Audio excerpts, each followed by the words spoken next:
Olá, vamos hoje para a nossa aula número 20, que é a aula de funções. A aula de funções, ela começa com um conceito importante que envolve conjuntos, chamado de produto cartesiano. Então, nós vamos começar aqui falando das funções. Eu aumentei aqui a grossura do traço, né? Talvez melhore a visualização de vocês. Então, dentro de função, nós não vamos conceituar agora não. Nós vamos conceituar a função daqui a pouco. Então, nesse primeiro item, nós vamos falar de uma relação que envolve conjuntos, só que com propriedades diferentes do que nós vimos em conjuntos, que é, por exemplo, que a ordem dos elementos influencia na análise do conjunto. É algo que vocês também vão ver em álgebra linear, a necessidade de que a ordem e a posição dos elementos influenciam na análise sobre eles. Então vamos lá. O que é um produto cartesiano? Vamos primeiro aqui, dados dois conjuntos,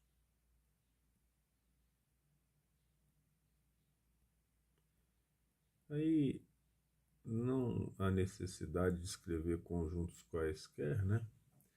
Mas é necessário escrever que eles não são vazios.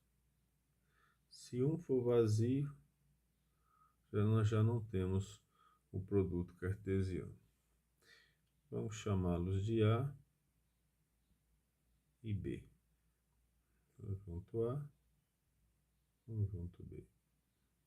Okay? E nós chamamos de produto cartesiano A e B a XB. Aqui. Por isso, esse X aqui refere-se ao símbolo de produto mesmo, né? Que nós já trabalhamos e já sabemos, todos sabem. Por isso que é produto cartesiano. AXB é dito ou é chamado produto cartesiano. Evidentemente que cartesiano se refere ao René Descartes, porque ele vai ser representado no plano de Descartes, né, o plano cartesiano. E nós teremos uma aula em que nós vamos falar com mais detalhes sobre as coordenadas e falaremos mais sobre isso.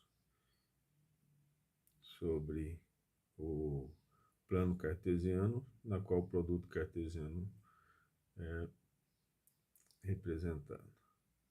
Então, a XB ou A vezes B é dito produto cartesiano entre A e B e é formado por um conceito importante chamado pares ordenados. Poderia ser mais que pares, né? Mas nós vamos considerar aqui um produto cartesiano associado às duas dimensões, aos eixos x e y. E aí a palavra par ordenado, pares ordenados, porque 2 a 2. Mas aí pode ser dupla ou tripla, né? Dentro das dimensões que nós conhecemos. Esse par ordenado nós vamos chamar x, y, e sempre a relação é essa, a ordem é essa. X primeiro, y depois. Tal que x pertence ao conjunto A e y pertence ao conjunto B. Essa relação não se desfaz. Vamos colocar aqui uma definição dentro da própria linguagem matemática, que vai ser falado, que está aqui em cima, só que em linguagem matemática. Então, A, produto cartesiano B, vai ser igual a o par ordenado x, y, tal que x pertence a A e y pertence a B. Então, essa é a definição matemática do produto cartesiano e do par ordenado. Vou chamar a atenção aqui, ó.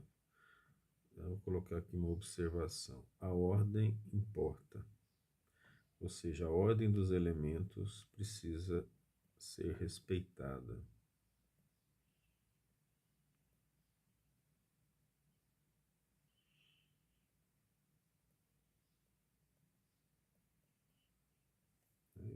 Isso é importante de ter em mente.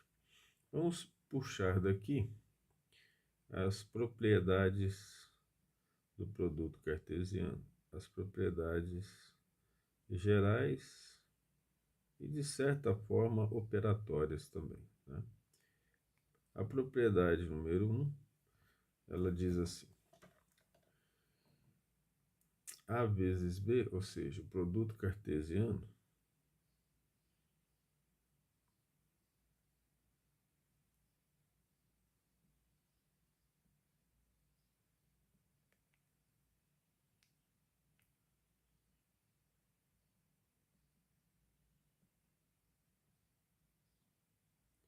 é não comutativo, ou seja, colocar não é comutativo.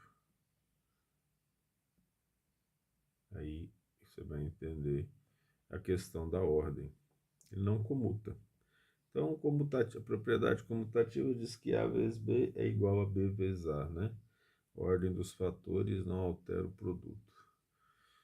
Então, por exemplo, nós podemos ter assim, ó, que para A, ou seja, para o conjunto A diferente do conjunto B, A produto cartesiano B é diferente de B produto cartesiano A. Então, não comuta. Não comuta porque a ordem não pode variar. X vem primeiro, Y vem depois, tá? O número de elementos do conjunto formado, ou seja, do produto cartesiano, esse aqui está simples, né? É o produto dos elementos, da quantidade de elementos que tem em cada conjunto. Então, o produto cartesiano AB, né, ele é igual a M vezes N, ou seja, o número de elementos do produto cartesiano AB. Vamos colocar o tal que na forma de TQ, poderia ser ponto e vírgula, tá?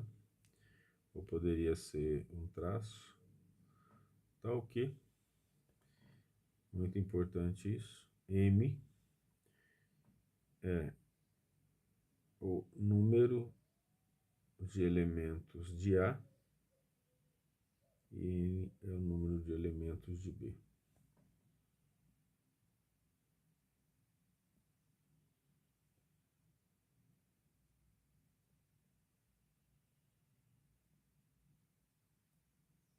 Faltou o D aqui, né? Completado aí pela nossa mente. Essa é a segunda propriedade. É muito importante entender o seguinte: se um desses conjuntos for vazio, como existe uma relação entre eles, o produto cartesiano também é vazio. Então, assim, se A é um conjunto vazio, nós suprimimos a palavra conjunto. Ou B, não precisa ser ambos, é vazio. Então, A produto cartesiano B, é assim que se lê, A produto cartesiano B é vazio. Vamos fazer um exemplo para entender como é feito o produto cartesiano.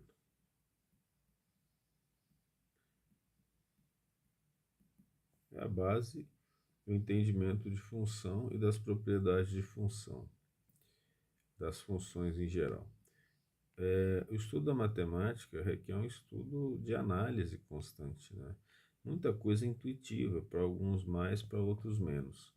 Mas é importante entender as propriedades. Quando a gente lê as propriedades com calma, aprende com calma, a gente aprende a pensar sobre elas, né? Então, nesse exemplo, vamos dar o conjunto A, 1, 2, 3. Aqui não é bom brincar com conjunto infinito não, porque aí o produto cartesiano também é infinito, né? B, 1, 4 e 9. Então vamos fazer aqui, para ter ideia, o produto cartesiano AB. Ele é criado assim, ó, colocamos chaves e são pares ordenados. Então nós fazemos um a um, ó, um do A, que é o, vamos chamar de X, e um do B. Esse é o primeiro par ordenado. Vírgula. Todos os elementos associados, 1 do conjunto A, 4 do conjunto B. Fechamos. 1 do conjunto A, 9 do conjunto B. Fechamos. Quantos elementos terão? 3 vezes 3, 9, né? Porque é a propriedade número 2. Agora nós pegamos o 2 e pegamos do A e o 1 do B. Pegamos o 2 e o 4. 4 e 2 é diferente de 2 e 4, lembra disso. Vamos pegar o 2 e o 9 aqui. Vamos pegar agora o 3 com 1. Vamos pegar o 3 com 4. E vamos pegar o 3 com 9. E aí nós fechamos o produto AB. No entanto, como a ordem é importante, é diferente o produto BA. O produto cartesiano BA, ele então começa com o primeiro elemento de B, que é 1, e o primeiro elemento de A. Depois vai ser 1 e 2, que é diferente de 2 e 1. E depois vai ser o 1 e o 3, que é diferente de 3 e 1. Feito isso, o segundo elemento, 4 com 1, 4 com 2, 4 com 3. Depois nós pegamos o elemento 9 e fazemos o 9 com 1 na ordem, 9 com o 2 e 9 com 3. Então você pode observar aqui, ó, que nós podemos concluir que a produto B é diferente de B, produto cartesiano A. Veja que nos estudos de conjuntos, ó, sem considerar produto cartesiano, se eu tivesse o conjunto 9 e 1, ele seria o mesmo conjunto 1 e 9, já que a ordem não é importante, né? Vou aproveitar aqui, calcular o número de elementos do produto cartesiano AB. Aí sim, em termos de número de elementos, AB e BA é a mesma coisa. Então, temos M vezes N, já pela definição dada acima. Temos 3 em um conjunto, 3 em outro conjunto. E temos 9.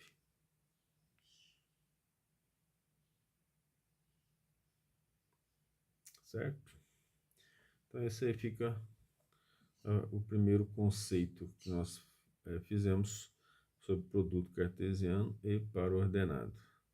O item 2 agora, derivado do conceito de par ordenado, nós vamos falar sobre relação. E para falar sobre relação, eu preciso entender o chamado produto cartesiano e par ordenado. que é uma relação matemática? É evidentemente uma associação, né? E nós dizemos que é todo subconjunto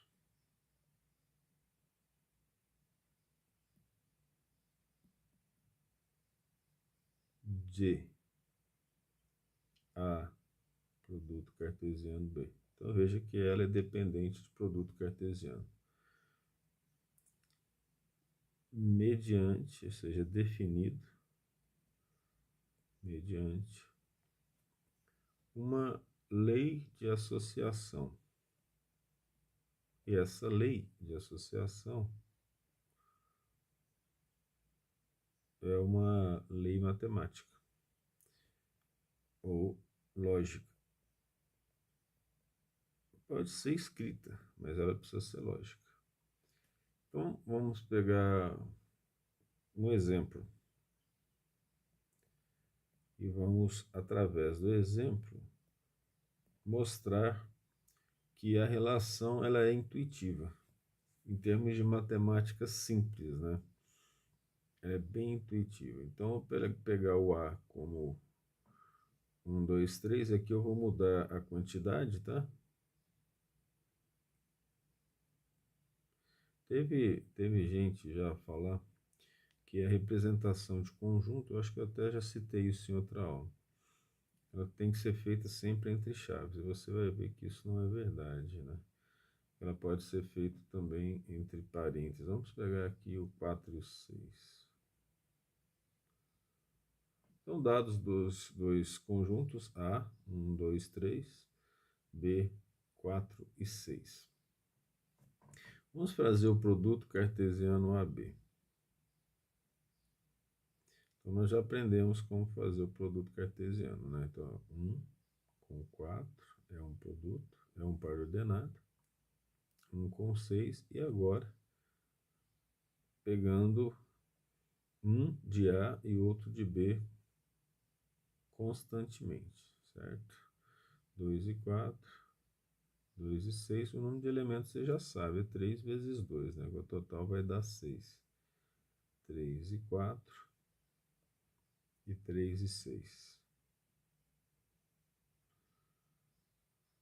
Bem, temos então esse produto cartesiano. Veja que a relação é um subconjunto, é todo subconjunto de AB. Olha, todo subconjunto de AB, então vamos fazer aqui uma lei de associação.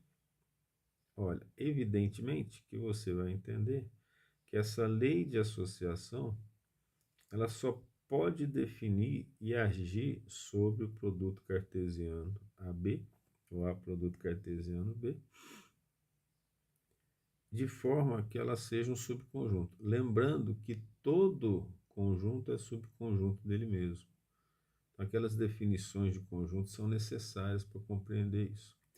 Essa definição, vamos colocar assim, essa lei de associação R, vamos chamar assim, e dentro dela nós vamos escrever assim, ó, o par ordenado XY, tá aqui, pertence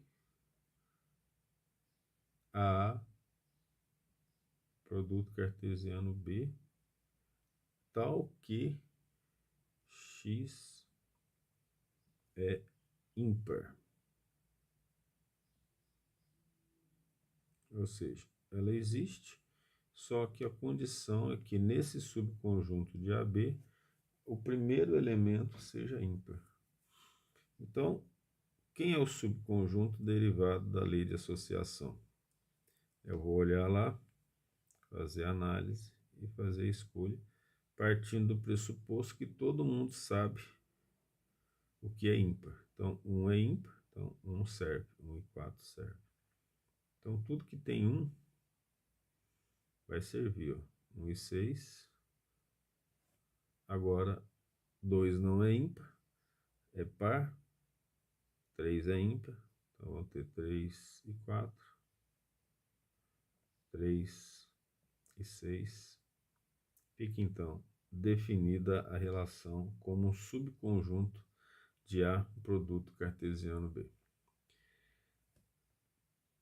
como que nós representamos? E essa representação hoje é bastante importante, porque as revistas científicas, de divulgação científicas, jornais de leitura comum, eles representam as informações em gráficos de vários tipos. Então, um dos gráficos em termos acadêmicos que a gente mais usa é o plano cartesiano. O plano cartesiano representa bem a relação. Hoje tem gráficos de circunferência, né? Eles chamam de pizza. Tem gráfico de barras, então vários tipos, mas os mais comuns e que a gente aprende primeiro são esses gráficos que apresentam uma reta, que a gente já aprendeu a entender que ela é y, e outra reta que nós aprendemos que ela é x, né? Então nós precisamos fazer essa representação de tal maneira que x se chama de abscissa e y ordenada. Eu vou deixar para dar esses detalhes depois na outra aula. Por que eu não dei aula de produto cartesiano antes, né? Porque algumas informações nós ainda precisamos aprender de forma intuitiva, considerando que você já sabe, a partir do ensino médio, é da gente colocar um pouco mais de detalhes nas coordenadas bidimensionais, coordenadas tridimensionais e coordenadas polares. O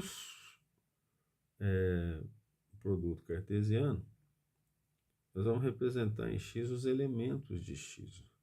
Os elementos do x, né, que é o A, é 1, 2 e 3. Não é isso?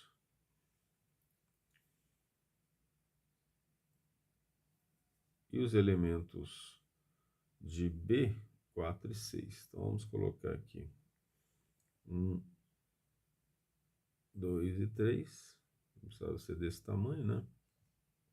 Aqui eu vou fazer assim, para poder representar melhor. Isso aqui significa que não está na mesma proporção y e x, né? 4, vou colocar mais em cima que dá.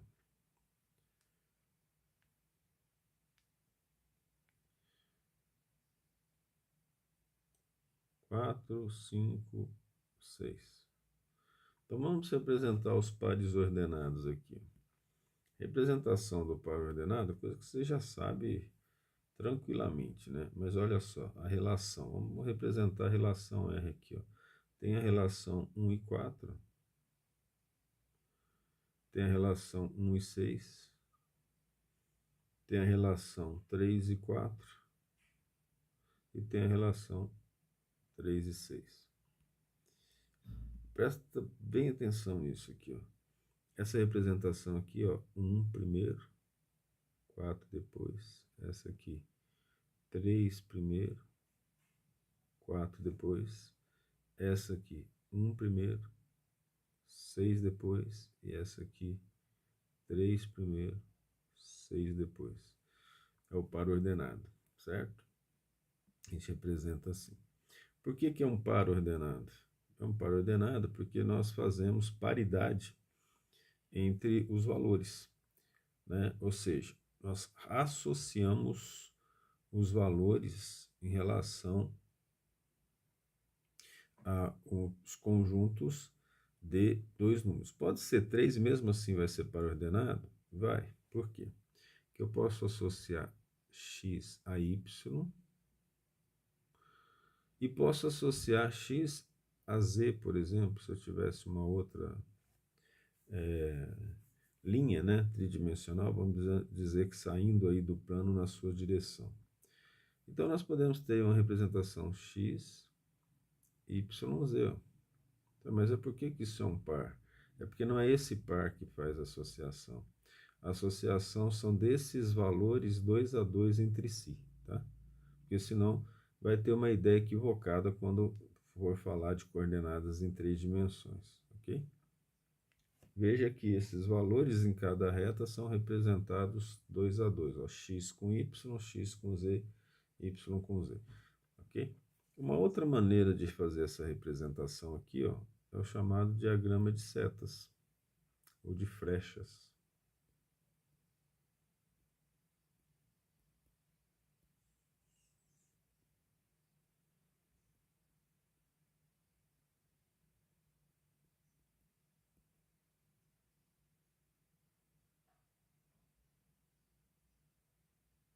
Essa representação é didaticamente interessante, né? Ó, só voltando aqui para uma questão didática, ó, aqui é o conjunto A, aqui é o conjunto B, tá? Porque senão não vai ter uma associação bonitinha aqui, ó. Aqui é o conjunto A,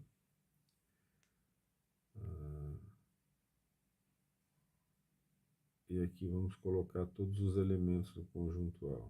1, 2 e 3. E aqui o conjunto B. Vamos colocar todos os elementos, 4 e 6. Então, esse é o conjunto A, esse é o conjunto B. Então, a relação, ela nos mostra o seguinte, vamos fazer em vermelho. Ó. A relação é a mesma que está aqui, ó. 1 associa 4. Você não confunda com função ainda, tá? E 1 associa 6. Ó. Uma relação não é uma função, mas toda função precisa ser uma relação. 3 associa 4, como nós vimos. São os próprios elementos do par ordenado. E 3 associa 6. Essa é a representação. A representação à esquerda está igual à representação à direita. Igual no sentido dos mesmos elementos, né? Esses elementos de A chamaremos de X, elementos de B chamaremos de Y. Vamos agora, então, conceituar função. Vou colocar aqui ó, o conceito de função. Todo conceito dá uma ideia geral de um processo, de um fenômeno, né? A definição dá uma ideia exata. Então, podemos dizer que o conceito nesse momento é melhor. Por exemplo, não tem como eu definir um ponto, mas eu posso conceituar um ponto, né? E é o chamado de conceito primitivo. Mas aqui, dentro do conceito de função, em termos matemáticos, ele pode ser definido, ou seja, delimitado precisamente. O que significa ser delimitado precisamente? Significa que uma lei matemática vai regê-los, tá?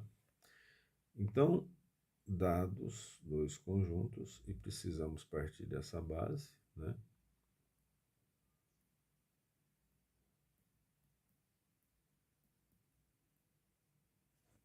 Não vazios, porque se um for vazio, o par ordenado não existe, e aí, como a função ela nasce de uma relação, e uma relação nasce de um produto cartesiano, se for vazio, não tem produto cartesiano, um dos dois, então não tem relação e não tem função. A e B são os conjuntos. Uma relação, voltando à ideia de que a função é uma relação, essa relação nós vamos chamar de F, uma relação F, que nós chamamos de A em B, e aí isso é imprescindível, que é o conceito associado à posição fica importante, tá? De A em B, mudaríamos se fosse de B em A. É uma função, então uma relação se torna uma função de acordo com duas características pelo menos. Se e somente se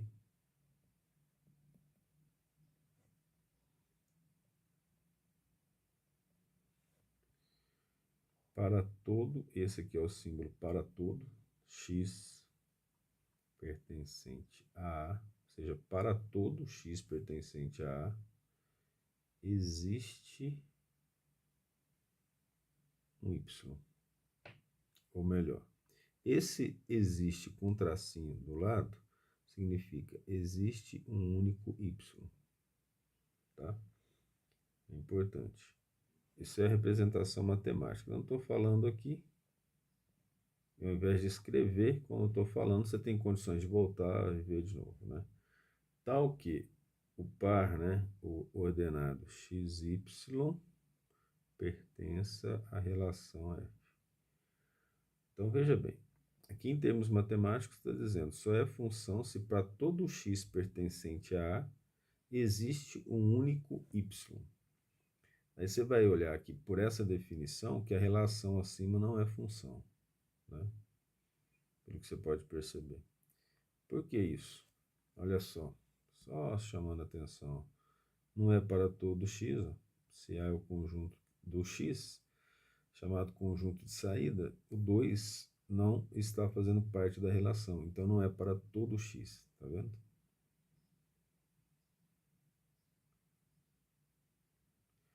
Muito bem. Agora, como é que a gente trabalha isso? Vamos trabalhar coisas importantes para a nossa comunicação dentro da matemática, que é a notação. A notação, vou pegar um conjunto C,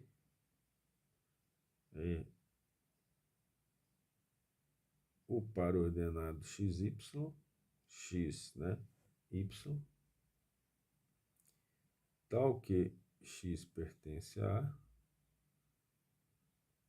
e y, esse i aqui não ficou bom, né?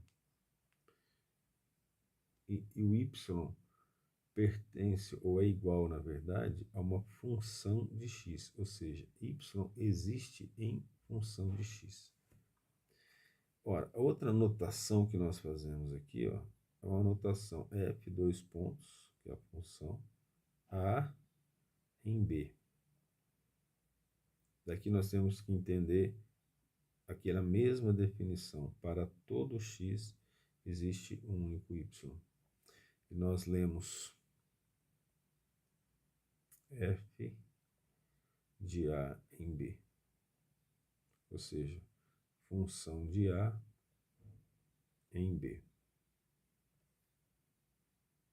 Outra maneira de representar isso é x, uma seta, f de x. Aí a gente até já transforma f de x em y, né, na nossa cabeça. E aqui, ó, nós vamos escrever que para cada ou para todo, nesse caso é idêntico, né? O para cada ou para todo x está associado, e aí repetindo o conceito lá de cima,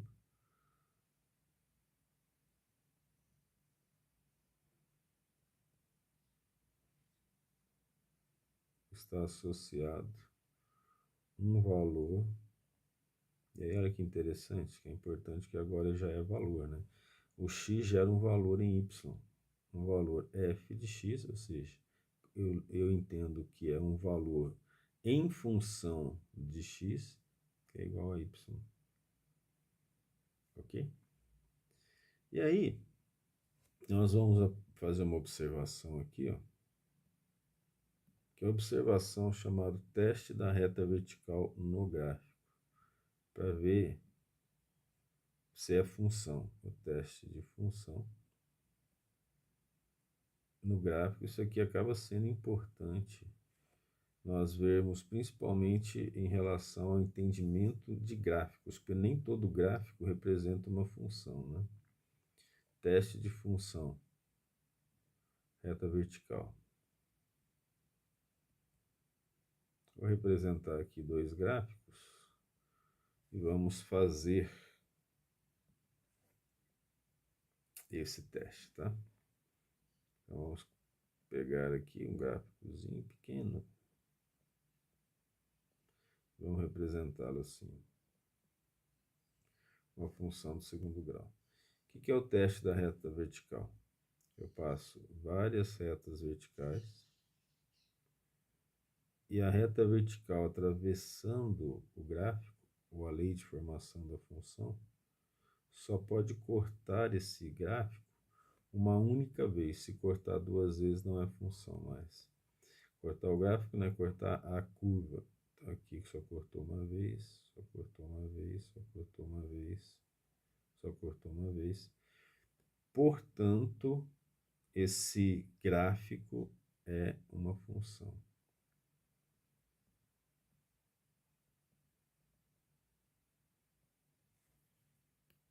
Façamos o mesmo raciocínio no outro gráfico. Vamos fazer quase idêntico, né, com a diferença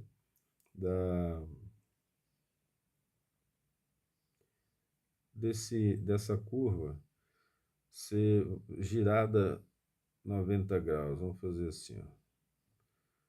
Então, eu tenho essa curva e vou fazer o teste da reta vertical, né? Eu passo a reta vertical aqui, ó, nessa lei de formação. E aí nós vamos, tá longe de ser vertical, né? Mas você entenda. Teve alguém aí, parece que um geômetra engraçadinho, que falou que a geometria é a análise exata de figuras inexatas. Olha só, ali não ficou bom não, mas aqui cortou uma vez, duas vezes já não é função. Vou colocar que cortou duas vezes aqui, ó. Que eu dei uma forçada, né? Duas vezes. Cortou mais de uma vez a curva de formação, portanto, não é função. Agora incomodou o fato dessa curva diferente da definição da outra, né? Portanto,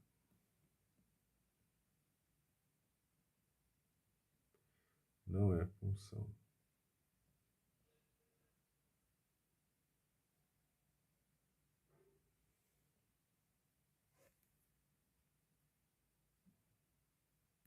Bem, continuando com a nossa análise, vamos falar mais de função em conceitos quanto mais detalhado, melhor, para o nível dos cursos superiores, né? Vou colocar aqui, tem 4 elementos de uma função.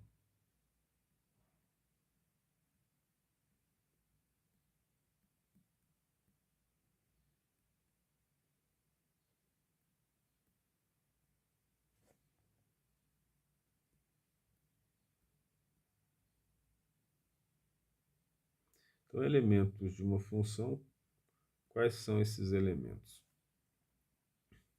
Então, primeiro, temos que definir os conjuntos, sejam A e B.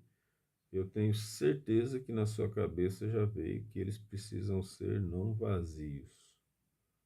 Conjunto não vazios. Olha, matemática séria com velocidade não costuma funcionar, tá?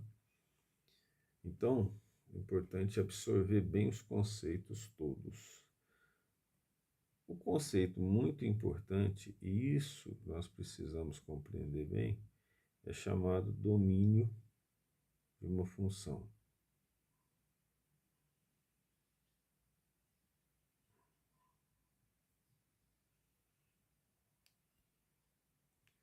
O domínio de uma função na verdade, a gente chama de conjunto de partida de uma maneira geral. Eu não gosto muito disso, né? Porque dá um conceito assim um pouco informal demais, né?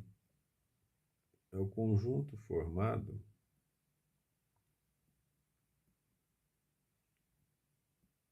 pelos elementos. E aí você que já sabe alguma coisa disso, né? Pelos elementos x, e esse x de quem? Posso colocar x pertence a ou x do conjunto A não vazio em cima. Eu vou usar agora a didática, né? Todos eles. Se faltar um, já não é função mais. Todos eles. também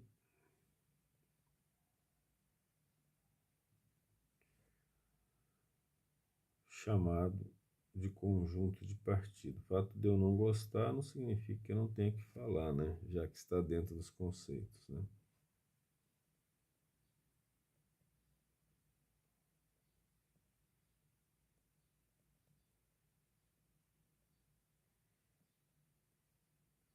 Quando eu fazia matemática, pediram lá num dos trabalhos para analisar a aula de um professor. A gente respeita todos e todos os professores que estão à frente no trabalho merecem respeito, não há dúvida disso.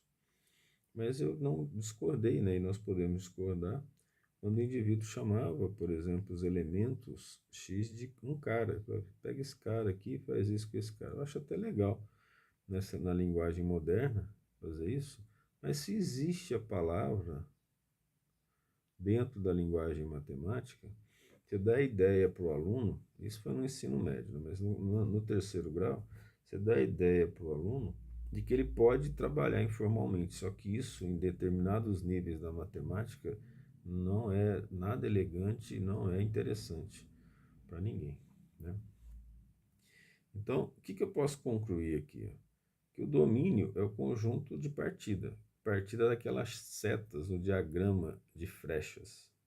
Por isso que fala conjunto de partida, considerando isso. E o contradomínio? Agora, intuitivamente, você já sabe que é o conjunto de chegada, né? Considerando as setas lá. Certo? Então, por exemplo, vai ser o conjunto formado por todos os valores de y. E aqui eu chamo a atenção para duas palavras diferentes. Veja que é importante isso, né? Em cima eu chamei elementos. E aqui embaixo eu vou chamar de valores. Por quê? Porque os elementos de x geram valores em y, ou seja, em b, né? Valores de y em b. Conjunto formado por todos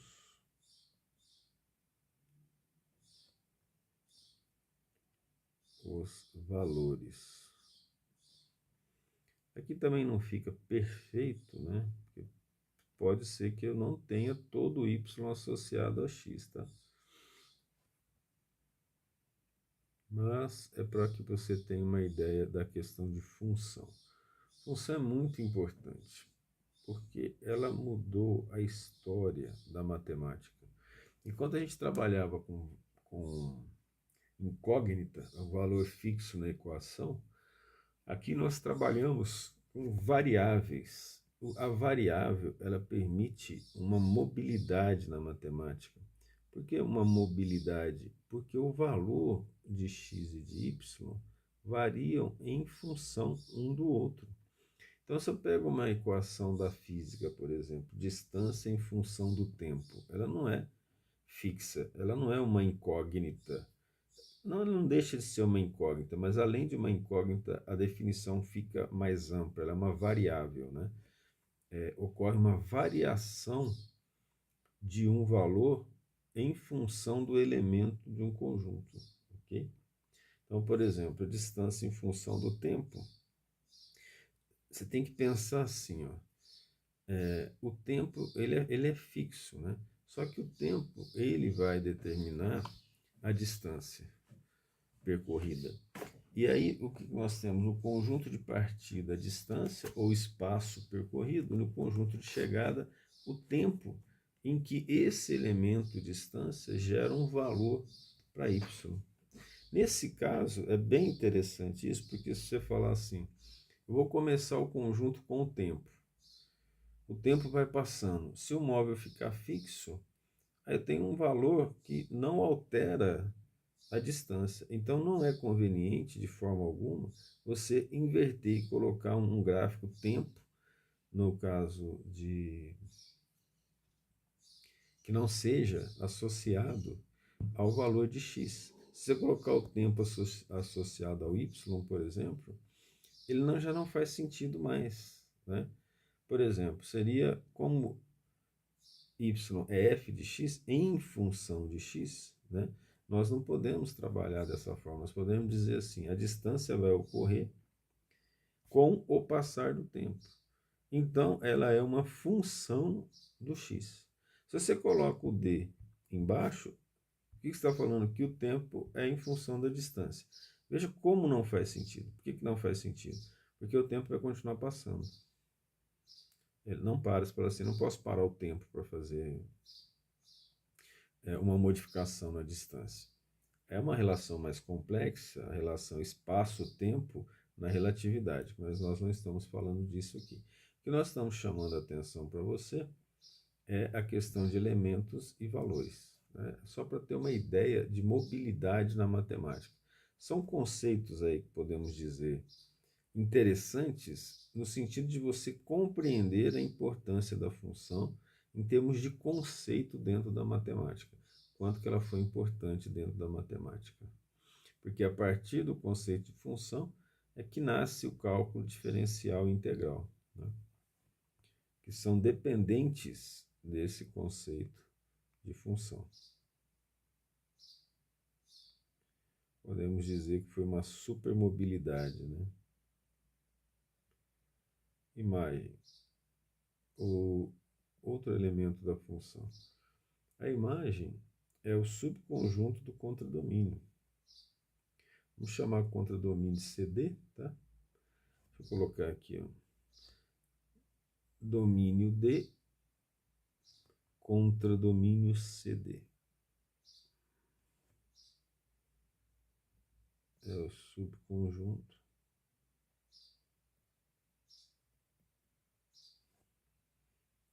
de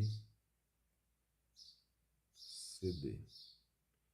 Aí nós colocamos CD de F, da função, contradomínio da função, ok? Vamos falar aqui assim. IE. Apesar de que isso aqui dá na cara que é isto é, isso aqui é um termo latínico, tá? Eu acabei de esquecer o termo latínico e vou só para colocar aqui para te chamar a atenção. É id est. Id est realmente você pode traduzir como é isso ou isso é, tá? Id est, ou seja, vamos colocar como isso é que fica mais fácil. A IM é aqui, vamos vir para cá, ó, I maiúsculo, I minúsculo. A imagem de F é subconjunto, está contido no contradomínio de F. Tá?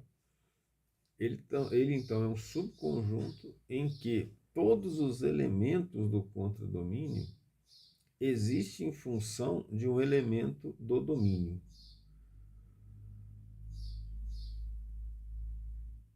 Formado, e aí nós vamos falar o que eu acabei de dizer agora escrito, né? Vamos nos comunicar pela escrita, formado pelos elementos de y. Vamos colocar aqui pelos elementos y, todos eles, né? De B.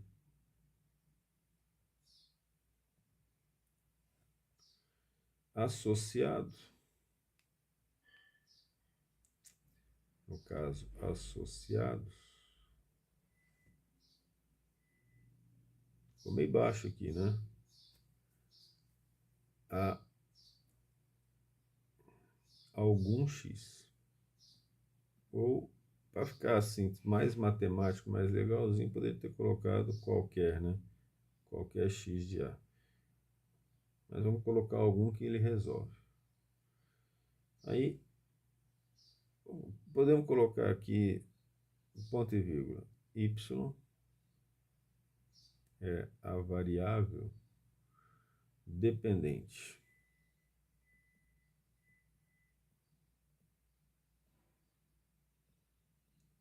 Dependente do valor de x.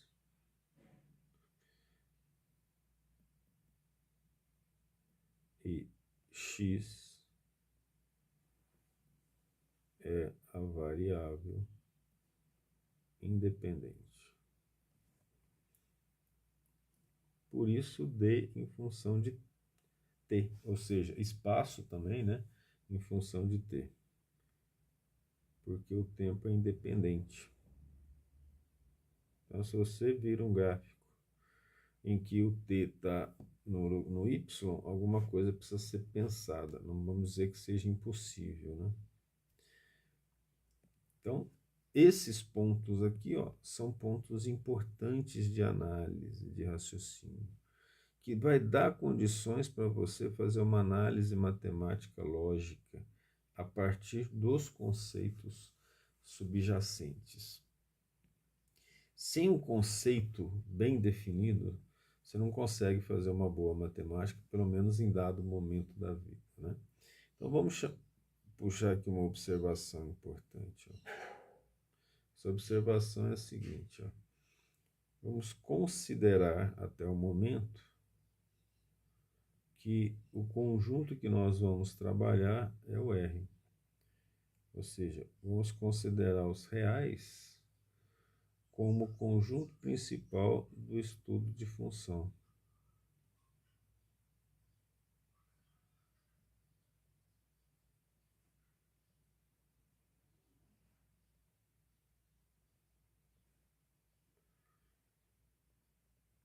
E aí, a partir daqui, nós podemos falar de imagem. Veja que nós estamos falando até esse momento, né? Falar de função, mas é um coletivo, né? Que são várias funções. Então, eu vou chamar dentro dessa observação aqui, por exemplo, ó, vamos pegar um número qualquer n dividido por um d, que seja um numerador e um denominador. Condição da imagem d diferente de zero. Relacionado a isso. Aliás, podemos dizer assim, eu falei imagem, né? O domínio, né? Zero não pode participar, não foi, eu falei errado, ok? Zero não pode participar. Ou seja, esse conjunto com D diferente de zero implica num R asterisco. Então, esse é o conjunto associado, essa é a definição do domínio.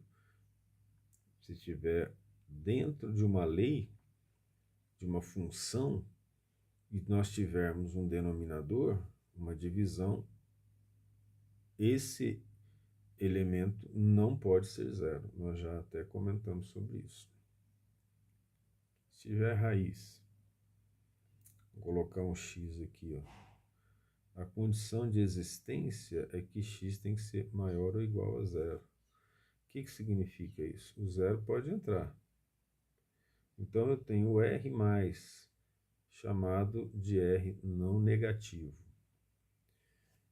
Esse é o domínio. E, considerando isso, né, se eu tiver aqui um numerador qualquer e tiver no denominador uma raiz, nós vamos então fazer uma associação aqui, ó, que x tem que ser diferente de zero